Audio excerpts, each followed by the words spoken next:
Hi guys, my name is Erica Heron. I am the author of First Dollar Feeling, Stories from the Trenches of Small Business, here for this edition of First Dollar Friday. So if you don't know, my business that, connected me to a lot of these folks in the book is a digital communications agency. So I do a lot of marketing, public relations, internal and external communications for small businesses, government agencies, and some bigger corporations in the STEM industry in particular. What that means is that I get to be in the front car of that digital revolution roller coaster that we're riding on right now. I have to be the first one that knows so I can convey that information to my clients. One of the big questions that I've been getting, or variations of the question, is should I be on this platform or that platform, or one of the dozen platforms that just magically appeared as soon as the Facebook issue came up, as far as the data issue. Facebook's argument with Apple, that started a big stir, and then the inauguration and people leaving Facebook and Twitter en masse due to freedom of speech issues.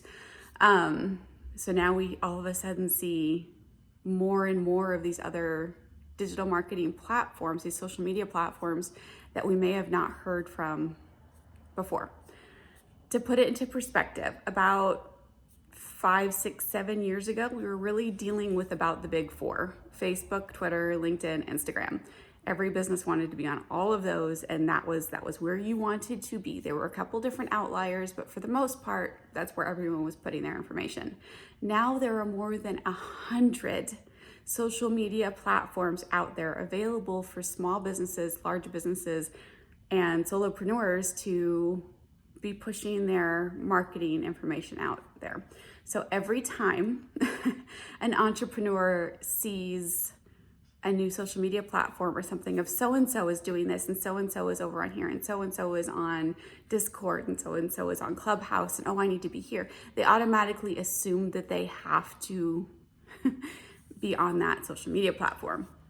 One of the big things that I like to remind entrepreneurs is you are more prone to shiny object syndrome than most other demographics. We love ideas. We feed off of them. If we didn't, we wouldn't be owning our own business, because you're in a constant state of having to come up with new ideas, right? So it makes sense that every time you see something new and exciting that you want to go for it. The issue is the more hopping around that you do, the less likely you are to see any sustainable results from what's going on. And like I said, there are over 100 different options that are quite popular in the US market alone. We're not even talking about the international social media platforms, because there are quite a few of those as well. So just speaking about the ones that I've seen, it's been about 102, 103 that get pushed around quite a bit. Now, if you go to some of my past videos, you'll find that one of my goals for 2021 was to present a video every week. If you notice, that has not happened in a couple weeks, because guess what? I have been running a business, which means whatever emergency is happening in my company takes precedence over posting on social media or doing some of these other things. It just does not become as high of a priority. In order to be successful on social media, you have to combat a whole lot of noise. And that's all it is. It's just noise. Everybody's out there. Everybody's pushing something. Typically, they're pushing the exact same thing on multiple platforms without thinking about what the audience needs to hear or what their brand is saying. They're just out there. So you're combating that noise, and it takes a whole lot of time.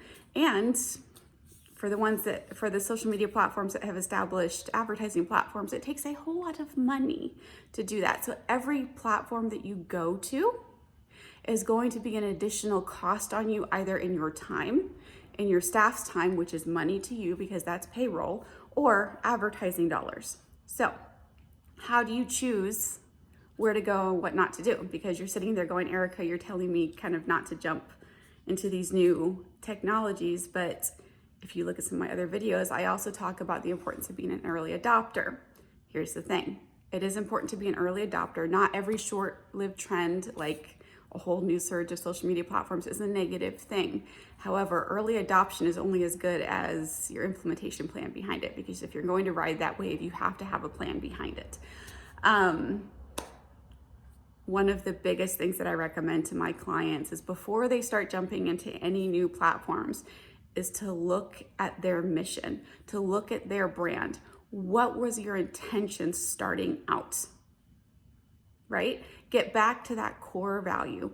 If the platform does not match the core value or how you present it, and it does not match the audience you are trying to reach, and that's the kicker. If your audience is not there, move on, right? Like that over anything else.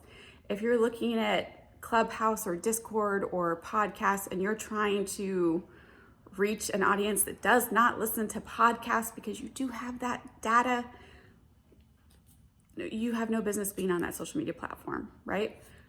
So going back to your core values, your business plan, your marketing strategy, and saying, okay, what is the point of what I'm trying to do? What am I trying to say? What am I trying to convey? And who am I trying to reach? If that social media platform does not fit into that, move on. Period. End of story. Because you don't have the time, and you have other platforms that will match those things and create that beautiful little Venn diagram of what your audience is looking for and what you're trying to say. And there's going to be a social media platform somewhere in the middle. That's where you focus your time. Again, the big way to focus on that is to go back to that business plan and say, okay, this is what I intended to do. I don't need to trace down these rabbits. I don't need to go down these rabbit holes to accomplish this. To give you an example, a couple of years ago, Alignable came out, and it was supposed to completely upend LinkedIn. It was supposed to be a more localized, easy to use, traditional networking kind of platform that was supposed to bring you a whole bunch of business.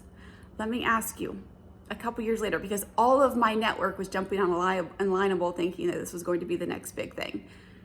Have you made any money off of that? Hell, do you still even log in to Alignable?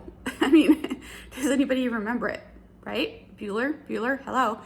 No, it completely dissipated, and now you get a couple little onesie-twosie users, but everyone jumped on board and wasted a whole ton of time on something that was not right for their business. It wasn't thought through.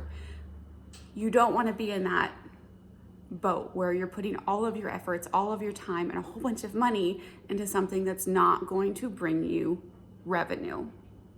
Right now, I will be completely honest, we have slashed our client budgets for social media advertising spending substantially since 2020, not because of a lack of ad budget, but because there are so many major shifts going on the Facebook advertising platform, on the LinkedIn advertising platform, and all of these other new players that are coming to the board, that it's not operating the way that it did, even in 2019.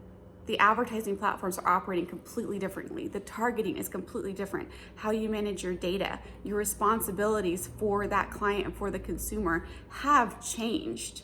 And everyone's trying to play catch up. So even with my clients, I've pulled them back to say, we need to be watching this. We need to not be wasting money, because right now we're throwing things at something that's not working anymore. If you don't trust that, go ask the folks who have put their entire sales strategy on Facebook ads and see how their revenue is doing right now. That's not COVID. That's the Facebook advertising platform that completely cut them off at the knees, and now they're struggling to make any money. A quick Google search of small businesses affected by the Facebook advertising challenges will demonstrate exactly what I just said. If you tie your business to a social media trend, it is the fastest way to shoot yourself off of a cliff that you cannot recover from easily. It is better to establish your business, to establish your brand independently of the technology, independently of the trends, so that you can adapt no matter what happens. There's still going to be some issues where you go out there and something that you try is not going to work out. There are going to be some short-term trends that you're going to try, and they're going to take off even in the short term and make you a whole bunch of money. Do not put all your eggs in the social media basket. do not do it. Period. End of story. I don't care if our economy was as stable as it's ever been. Putting all your eggs in one basket right now is a bad idea. So, for more information on navigating trends in social media, I go a whole lot more in depth on this. I do a couple case studies involving companies like Zoom. They're having a heyday right now on a digital platform, but things are about to shift and they're already starting to see the strain of what's coming next. They took advantage of a short-term trend during COVID where everybody on video conferencing, you're on a Zoom call, even if you're using Cisco or Skype or whatever, it's still called a Zoom call. In a couple years, is that still going to be the case? We go a little bit more in depth into things like that, and navigating technological changes, navigating digital marketing trends, when to jump in, when to not, to kind of sit back and wait and see what happens a little bit before you start to invest that time and money in something that might not be a good fit for your brand. So again, first dollar feeling goes more in depth into all of this. I know I shot a whole lot of information at you guys today, but the point of today's video is don't get sucked into shiny object syndrome, especially in social media, especially right now. Do your research, check your brand, check who your audience is. If your audience is there, it might be worthwhile giving it a go.